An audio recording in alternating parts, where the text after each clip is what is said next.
Hey guys, welcome back to another tutorial. Today I'll be teaching you how to draw a Japanese chrysanthemum flower in my style.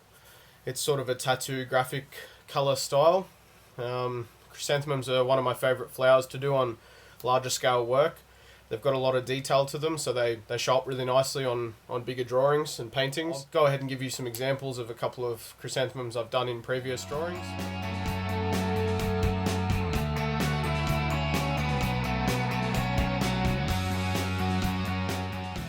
Okay, so as usual, I'll be starting off with a Tombow mechanical pencil.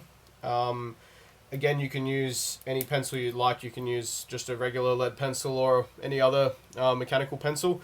I like to use mechanical pencils because they give me really thin lines to work with and just makes everything a little bit clearer, and you don't need to sharpen them, which is always a benefit. Another handy tool to have is one of these little Tombow plastic erasers that sort of twist up like this, and they have a real nice little fine point on them, and this allows you to sort of erase really small sections of something without going in with a bigger eraser and undoing all of your hard work.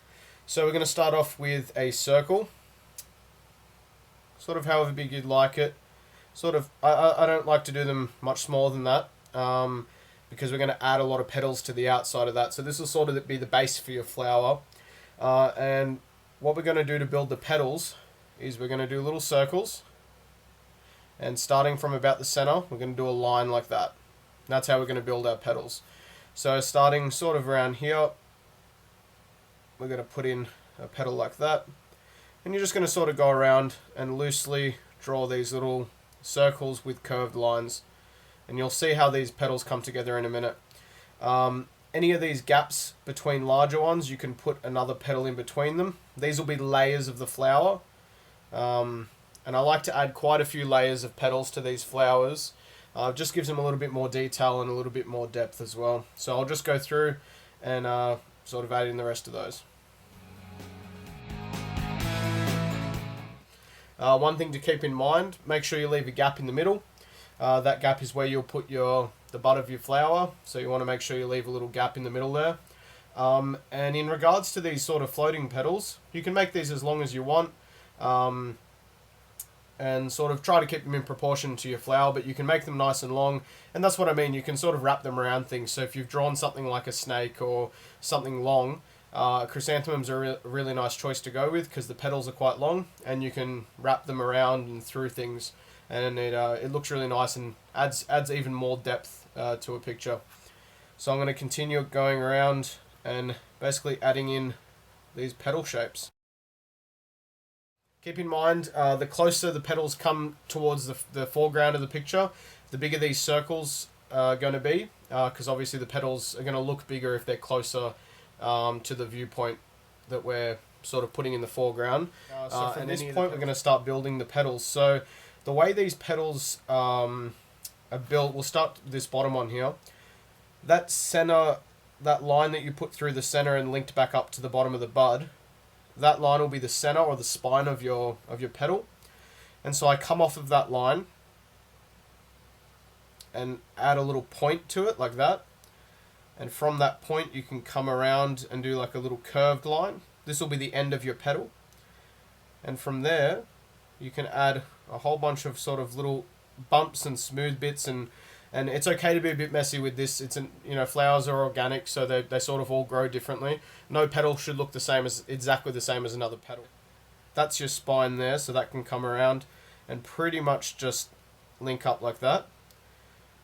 Off the other side of our little point here, we're going to finish off that circle and just extend it and taper it off so that it sort of joins back in with the spine. And then as if you were seeing the inside of the petal, you want to draw another line going up and sort of just add some bumps into that also, sort of to give the indication that that part of the flower has folded itself over, and that gives you the inside of the petal and the outside of the petal. Once you sort of have that basic shape down, you can go through and sort of do this for all of your petals. Keep in mind, petals that are closest to you, such as this one, you won't really see much of the whole thing at all. You'll sort of just see that top shape because the petal's coming out towards the viewer.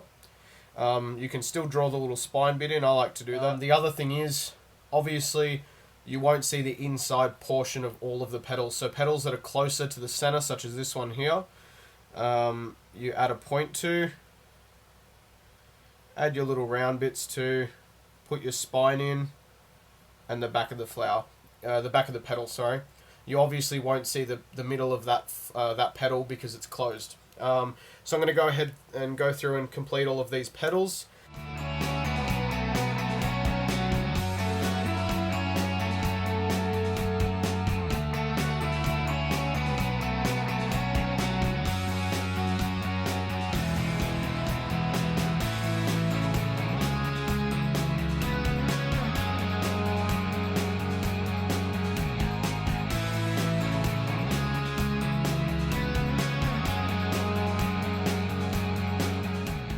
Okay, so at this stage, you should have finished up all of your pencil lines, and we're going to go into drawing the very center of the flower. Basically, what you're going to be doing is, if you imagine a little circle like this on a ball, and this is hollow, you're going to draw little noodle ends, sort of like that, and then at the back you'll do the same thing. But what I like to do is leave the very middle of that open. So I don't draw the bottom of these connecting to these. I like to leave that sort of area, that area there open.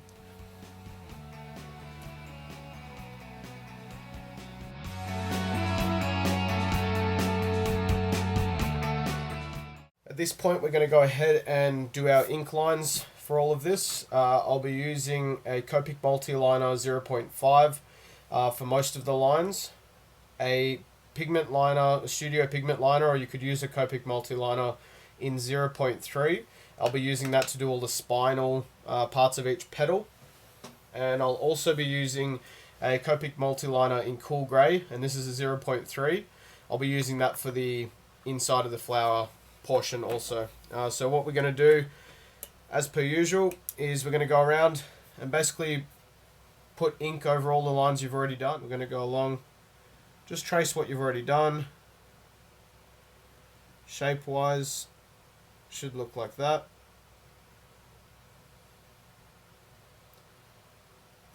And you can use your thinner liner to go along the spine and draw in those thinner lines. Now I like to give those thinner lines on the spine a broken look. I don't like to do a solid line.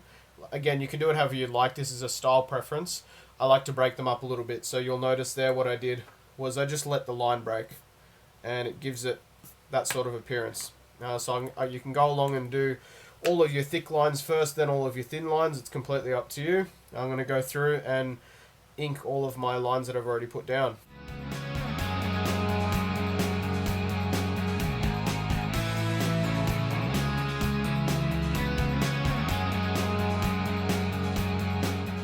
So your eye actually follows this line, and it tells you basically the shape of the petal. This means even prior to shading and colouring something, you can give it some sort of shape, some sort of depth, just by adding certain lines to it. So I like to add contour lines to things sometimes, and this gives them the right shape before you even start shading and colouring.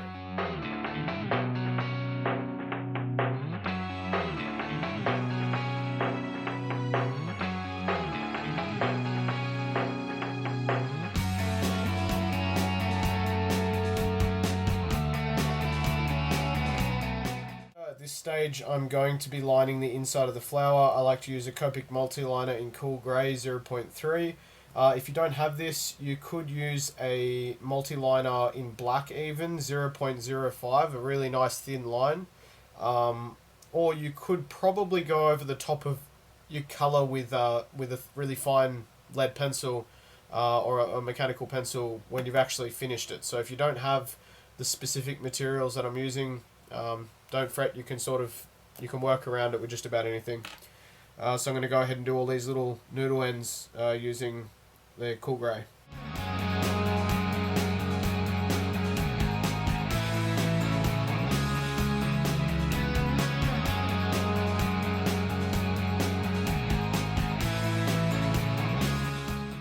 Okay, now that you got everything lined, it's time to erase all of your pencil lines and get into some line boosting. So let's go ahead and do that.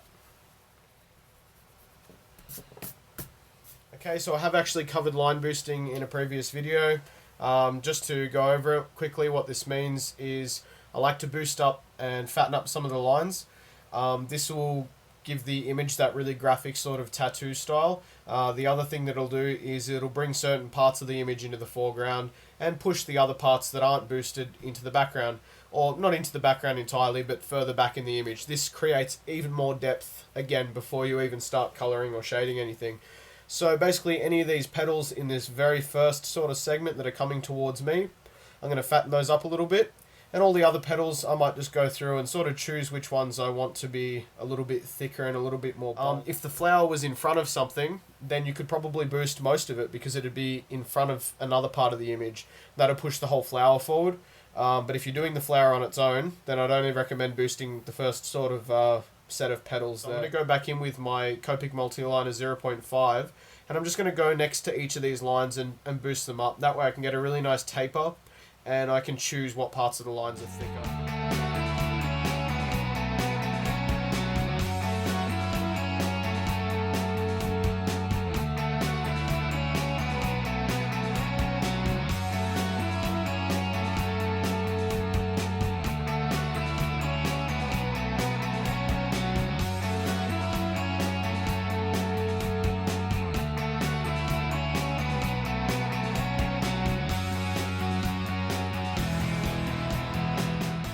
So that's pretty much the flower boosted, and that's basically your outline finished. Okay, so you've finished lining and boosting all your lines.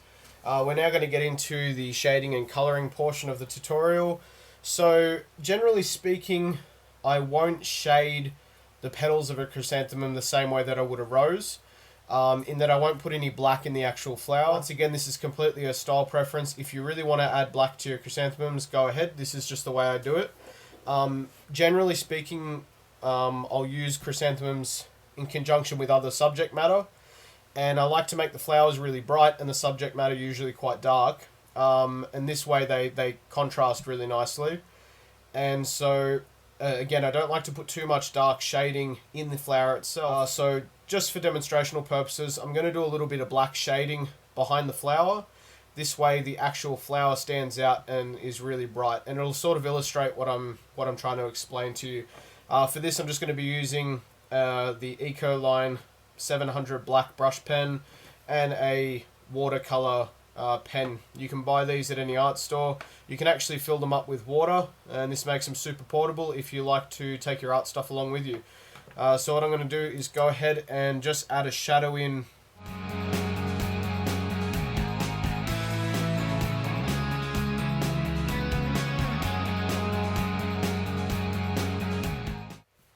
Okay, so I've put the shadow in. Again, this shadow was merely to illustrate why I don't put a lot of black in my flower itself. And like I said, this is just because I like to contrast the flower with whatever subject matter I'm pairing with it. So usually the flowers are quite bright and have something dark around or behind them. So that shadowing that I put behind the flower is not necessary. I just put it there to demonstrate that sort of contrast that we're going for. So for this chrysanthemum in particular, I'm going to be using a Ecoline brush pen 508. This is a Prussian blue. Along with Prussian blue, I'll also be using a Ecoline 202 deep yellow and a 334 scarlet red. The red and yellow will be used for the center of the flower and also for the inside of all of the petals, and our Prussian blue will be used for the outside of the petals. As a rule of thumb, I like to put darker colors on the outside of the petal and lighter colors on the inside. This is completely a style preference. I think it looks a lot nicer. You know, some of the color combinations I really like would be magenta on the outside with light pink on the inside. You could do pink on the outside with yellow on the inside, or in this case we're doing blue on the outside with a reddish orangey sort of color on the inside. Try to go with contrasting colors, or so you're either going to be contrasting in colors, or you can contrast with your lights and darks. So you can go a really dark pink on the outside with a really light pink on the inside. It's completely up to you. So again, we're going to be using Ecoline 508 and my watercolor brush to sort of fade those colors out. I'll give you a couple of examples and then I'll go through and sort of color it all in.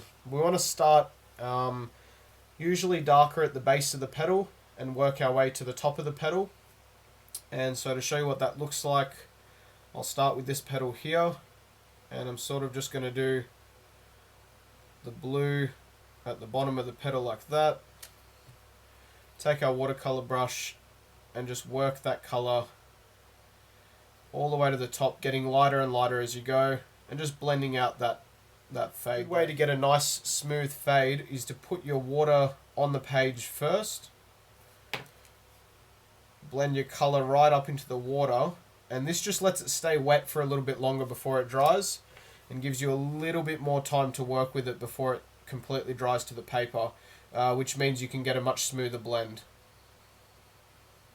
Okay, so I'm going to go ahead and do the outside of all of the petals, and then we'll come back and finish off this flower.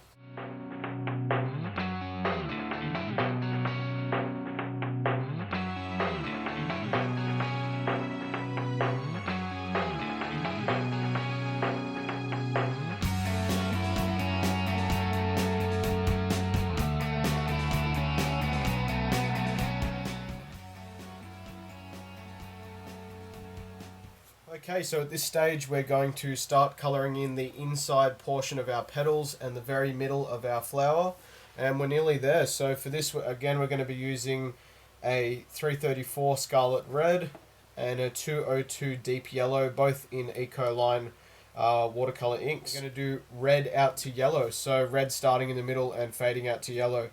To do this, we're going to wet the middle of the inside of the petal. Try not to get your brush in the blue too much, because otherwise it'll sort of cross over and you'll get a lot of blue mixed in with your colours and it'll muddy it up too much. But you're going to do a little bit of red out just like that sort of thing, and you can sort of blend that out a little bit just like that, and you go in from the other side with your deep yellow and blend it over to your red, and this gives you a really nice strong orange colour in the middle. If you go straight over the top of your red with the yellow, that can turn the whole colour a real deep orange, and that's sort of how I want it to look. So I'm going to go ahead and do the rest of the inside of the petals just like that.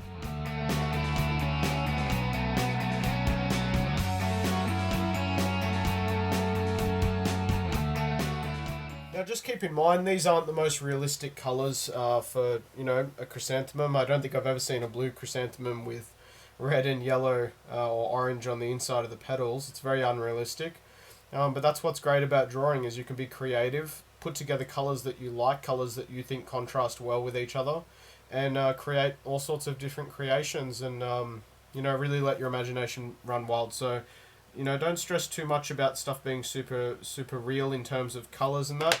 If you want your colours to be realistic, then like I said, do like a pink chrysanthemum, you know, a magenta chrysanthemum with a pink inside. So we're going to go ahead and do the center now. This is probably the very end of the tutorial. You're basically going to go, we're going to fade up from red, and so again, red from the center outwards, and so the very bottom of all of these little noodle ends are going to be red, and the very tips of them will be yellow, and so that counts for the back ones also. I'll show you what that looks like.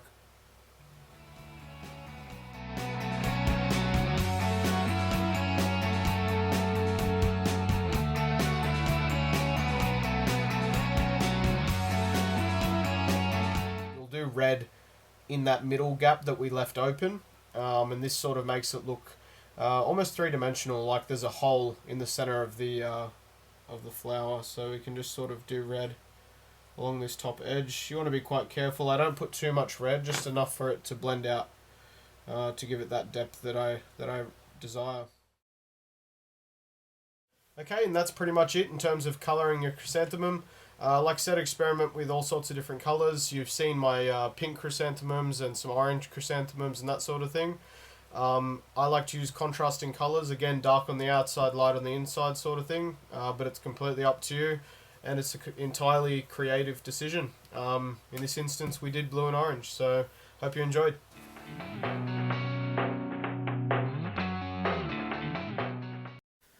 Hey guys, I hope you enjoyed that free tutorial. Please subscribe below for more great content. Leave a comment below and let me know what kind of content you'd like to see. If you'd like to see more drawing tutorials, or if you'd like to see more of my time-lapse videos, let me know in the comments below. Give this video a thumbs up and share it on all your socials. You can join me over on Facebook at Daggett Designs to see upcoming videos, keep up to date with my portfolio, and just to see all the new cool drawings that I've got coming out. So, catch you next time.